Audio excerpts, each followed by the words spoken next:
Amigos, que Dios les bendiga. Bienvenidos a una nueva edición del Evangelio Diario. Estamos al lunes 29 de abril, en esta quinta semana del tiempo de Pascua. Aleluya, aleluya, Cristo ha resucitado. Y para hoy recordamos y celebramos en la liturgia de la Iglesia a Santa Catalina de Siena, Virgen y Doctora de la Iglesia. Lo que más maravilla en la vida de Santa Catalina de Siena no es tanto el papel insólito que desempeñó en la historia de su tiempo, cuanto el modo exquisitamente femenino como desempeñó este papel. Al Papa, a quien ella llamaba con el nombre de Dulce Cristo en la Tierra, le reprochaba la poca valentía y lo invitaba a dejar a Aviñón y regresar a Roma, con palabras humanísimas como estas: «Ánimo, virilmente, padre, que yo le digo que no hay que temblar». A un joven condenado a muerte y a quien ella acompañó hasta el patíbulo, le dijo en el último instante: «Giuso, a las bodas, dulce hermano mío, que pronto estarás en la vida duradera». Cuando se sentaba a la mesa con sus discípulos, se preocupaba por no despertar los celos de nadie, y con frecuencia, como hace la madre con el niño puntilloso, daba la comida con su propia cuchara al que se sentía descuidado por ella. Pero la voz sumisa de la mujer cambiaba de tono y se traducía frecuentemente en ese «yo quiero», que no admitía tergiversaciones cuando entraba en juego el bien de la Iglesia y la concordia de los ciudadanos. Catalina nació en Siena, Italia, el 25 de marzo de 1347, y era la 24ª hija de Santiago y Lapa Benincasa. A los 7 años celebró su místico matrimonio con Cristo. Esto no se debió a fantasías infantiles, sino que era el comienzo de una extraordinaria experiencia mística, como se lo pudo comprobar muy pronto. A los 15 años entró a la Tercera Orden de Santo Domingo, comenzando una vida de penitencia muy rigurosa. Para vencer la repugnancia hacia un leproso maloliente, se inclinó y le besó las llagas. Como no sabía leer ni escribir, comenzó a dictar a varios amanuenses sus cartas, afligidas y sabias, dirigidas a papas, reyes, jefes y a humilde gente del pueblo. Su valiente compromiso social y político suscitó no pocas perplejidades entre sus mismos superiores y tuvo que presentarse ante el capítulo general de los dominicos, que se celebró en Florencia en mayo de 1377, para explicar su conducta. En Siena, en el recogimiento de su celda, dictó el diálogo sobre la divina providencia para tributar a Dios su último canto de amor. Aceptó el llamamiento de Urbano VI, en cuyas filas militó desde el comienzo del gran cisma, porque el Papa la quiso en Roma en ese momento de gran confusión. Aquí se enfermó y murió rodeada de sus muchos discípulos, a quienes recomendó que se amaran unos a otros. Era el 29 de abril de 1380. Hacía un mes que había cumplido 33 años. Fue canonizada el 29 de abril de 1461. En 1939 fue declarada patrona de Italia, junto con San Francisco de Asís. Y el 4 de octubre de 1970, Pablo VI la proclamó doctora de la Iglesia. Pidamos pues la poderosa intercesión de Santa Catalina de Siena, Virgen y Doctora de la Iglesia. Bueno, ya que a lo lejos escuchábamos las campanas, el repique de las campanas del templo, pues le pedimos al Señor que hoy, a través de la campana, expulse la presencia del mal. Sabemos que al enemigo no le gusta la presencia de Dios, menos cuando se tocan las campanas de un templo, que llaman a la Eucaristía o a los sacramentos. Muy bien, y para hoy tomamos el texto bíblico del Evangelio según San Juan. Así es, capítulo 14, versículos 21 al 26. En aquel tiempo Jesús dijo a sus discípulos: «El que acepta mis mandamientos y los cumple, ese me ama. Al que me ama a mí, lo amará mi Padre. Yo también lo amaré y me manifestaré a él». Entonces le dijo Judas, no el Iscariote: «Señor, ¿por qué razón a nosotros sí te nos vas a manifestar y al mundo no?». Le respondió Jesús: «El que me ama cumplirá mi palabra, y mi Padre lo amará, y vendremos a él y haremos en él nuestra morada. El que no me ama no cumplirá mis palabras, y la palabra que están oyendo no es mía, sino del Padre que me envió. Les he hablado de esto ahora que estoy con ustedes, Pero el Consolador, el Espíritu Santo, que mi Padre les enviará en mi nombre, les enseñará todas las cosas y les recordará todo cuanto yo les he dicho. Palabra del Señor, gloria a ti, Señor Jesús. Muy bien, hoy qué importante iniciar esta reflexión tomando en cuenta la primera lectura que hoy está tomada de los Hechos de los Apóstoles, capítulo 14, versículos 5 al 18. Hoy justamente San Pablo y Bernabé llegan a algunos lugares paganos, especialmente pues a Iconia, ¿sí? O Iconio, como querramos llamarle, y también a Listra y Derbe, a Licaonia, ¿sí?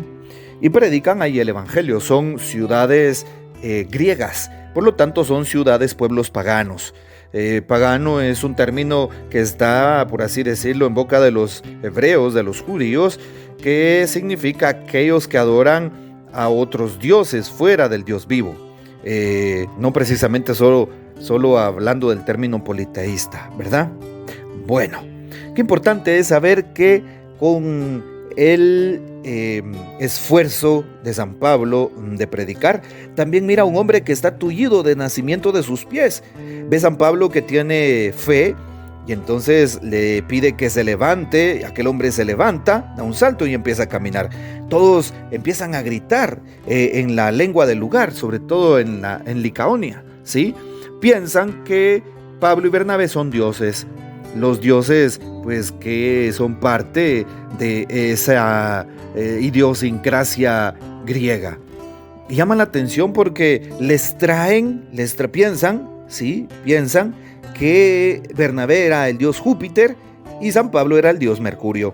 Y entonces les traen toros para querérselos ofrecer en sacrificio. Claro, San Pablo y Bernabé, dice hoy el texto, se rasgan las vestiduras y empiezan duramente a por así decirlo, a regañar a aquellos hombres y a manifestarles que quieren enseñarle quién es el Dios vivo.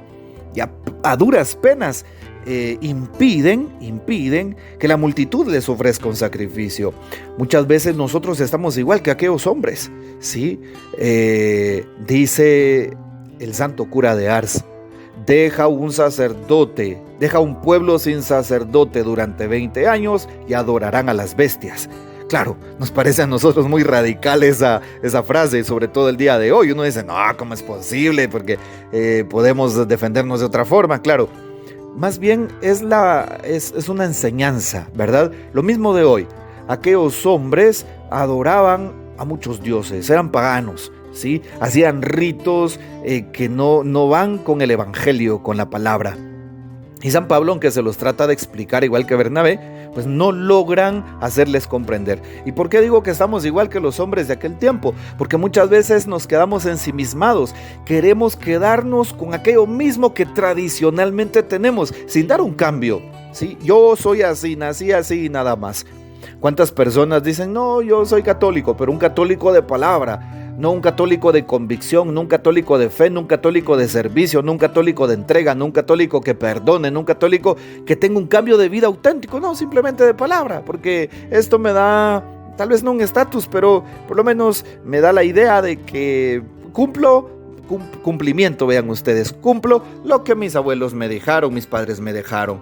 Y entonces soy como aquellos hombres que quieren hacer su voluntad, que no logran salir de su pasado. Hoy San Pablo y Bernabé proponen salir del pasado y empezar a conocer al Dios vivo. Eso nos interesa, dejar el pasado, dejar aquellas ataduras. Sí, porque prácticamente los sacrificios a otros dioses eran una atadura, ¿sí? Eran una idolatría que tenía aquel pueblo. Y hoy pues a nosotros nos tiene que hacer eco en nuestra vida y en nuestro corazón. ¿Será que no tengo cadenas, no tengo ataduras que me priven de la felicidad de encontrarme con el Dios vivo? ¿No será que quiero continuar en mi, por así decirlo, idea? ¿No será que quiero continuar en mi egoísmo? Quiero continuar en mi pecado, en mi forma de ver la vida. Y aunque el Señor me dice, cambia tu idea, cambia tu mentalidad, cambia tus actitudes, yo quiero seguir haciendo lo mismo. Muchas veces nos puede pasar. Pregúntatelo, ¿cómo estoy viviendo hoy? Y hoy pues el Evangelio, perdonen que me haya quedado en la primera lectura, pero es tan importante este tema. Y hoy el Evangelio, según San Juan capítulo 14, pues Jesús manifiesta a sus apóstoles, a sus discípulos. El que acepta mis mandamientos y los cumple, ese me ama. Y el que me ama a mí, también lo amará el Padre. Amar a Dios. Así es. Qué importante saber que Jesús se manifiesta a sus apóstoles y les pide el amor, porque muchas veces amamos otras cosas, nos amamos a nosotros mismos, a nuestra familia, amamos nuestro metro cuadrado, nuestro trabajo, nuestros estudios, amamos nuestros hobbies, el deporte, nuestros pasatiempos, tantas cosas que amamos y a veces se nos olvida amar radicalmente a Dios. Decimos, yo amo a Dios, pero es mentira. Amar a Dios no es solamente ir a la misa el domingo y ahí se terminó. Eso no es amar a Dios, ¿no? Porque hay una gran diferencia entre conocer a Dios y amarlo. Esa es una gran diferencia. Muchas personas solo conocen a Dios, pero lo conocen de palabra, ¿sí? Muchas personas solo van por cumplimiento a la iglesia o tienen una fe de cumplimiento. No podemos tener una fe de cumplimiento. No podemos quedarnos en lo ordinario de la espiritualidad. Más bien pasemos a lo extraordinario, al amor, a un cambio auténtico de vida, al perdón, a la misericordia, a tener acciones concretas que nos lleven a imitar a Jesús. Les dejo con esas inquietudes en el corazón. Y saben, estoy muy agradecido con Dios porque ayer celebramos en la Vicaría Nuestra Señora de Guadalupe, ¿sí? En donde tengo la oportunidad de ser el encargado de los jóvenes. Celebramos la Pascua Juvenil. Es decir, reunimos a los jóvenes de todas las parroquias de esta vicaría para poder tener esta actividad en torno a Jesús resucitado. Misa juvenil, hora santa juvenil, concierto de jóvenes, feria vocacional, entre otras cosas muy lindas, y llegaron cerca de 1,500 personas. Gloria a Dios por esto. Sigan por favor ayudándome a orar por los jóvenes para que Dios cambie sus vidas y les respondan con amor. Que el Señor les bendiga. Que María Santísima nos guarde y que gocemos de la fiel custodia de San José. Y la bendición de Dios Todopoderoso, Padre, Hijo y Espíritu Santo, descienda sobre ustedes y permanezca para siempre. Amén. Comparte este audio y hasta mañana.